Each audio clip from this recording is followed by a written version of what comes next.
Hello, welcome back. നല്ല സമ്മറാണ്, വെയിൽ കൂടിക്കൂടി വരികയാണ്.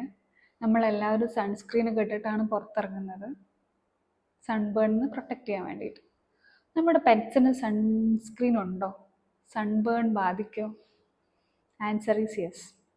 നമ്മുടെ പെറ്റ്സിനും സൺബേൺ വരാം. മെയിനായിട്ട് ഡോഗിനും ക്യാറ്റിനും ആണ് കാണുന്നത്. ഈ ഡോഗിൽ തന്നെ വൈറ്റ് സ്കിന്നുള്ള ഷോർട്ട് ഹെയർ ഉള്ള ഡോഗ് ബ്രീഡ്സിനാണ് കൂടുതലായിട്ട് വരിക. അതും മെയിനായിട്ട് വരുന്നത് ഈ നോസ്, അതുപോലെ ഇയർ, അതുപോലെ തന്നെ ടമ്മി ഏരിയ, ഗ്രോയിൻ, ഈ ഒരു റീജിയനിലൊക്കെയാണ്. എന്താണ് സിംറ്റംസ്? നല്ല റെഡ്നെസ് ഉണ്ടാവും, ചില സമയത്ത് ഫ്ലേക്സ് വരും, ക്രസ്റ്റിംഗ് ഉണ്ടാവും. അപ്പോൾ നമുക്കിതിൽ നിന്ന് എങ്ങനെ പ്രിവെൻറ്റ് ചെയ്യാൻ നോക്കാം.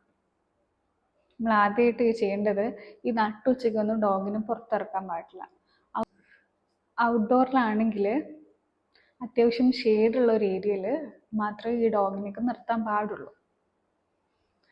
പിന്നെ ശ്രദ്ധിക്കേണ്ട കാര്യം, ഈ എന്താ പറയുക, നമ്മൾ എക്സ്പോഷർ നന്നായിട്ട് വരുന്നുണ്ടെന്ന് തോന്നുവാണെങ്കിൽ you can use sunscreens available ആണ്. പെറ്റ് സ്പെസിഫിക് ആയിട്ടുള്ള ഒരു SPF 30 എങ്കിലുള്ള സൺസ്ക്രീൻസ് യൂസ് ചെയ്യേണ്ടതാണ്.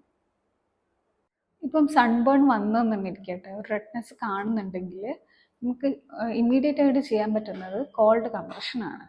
അല്ല, റെഡ്നെസ് അല്ല, വലിയൊരു മുറിവായിട്ട് അല്ലെങ്കിൽ ബ്ലിസ്റ്റേഴ്സ് ആയിട്ട് പൊള്ളിയതുപോലെയൊക്കെ കാണുന്നുണ്ടെങ്കിൽ നമ്മളൊന്നും ചെയ്യാൻ പാടില്ല. ഇമ്മീഡിയറ്റ് ആയിട്ട് ഒരു വെറ്റിനറി ഡോക്ടർ കൺസൾട്ട് ചെയ്യണം.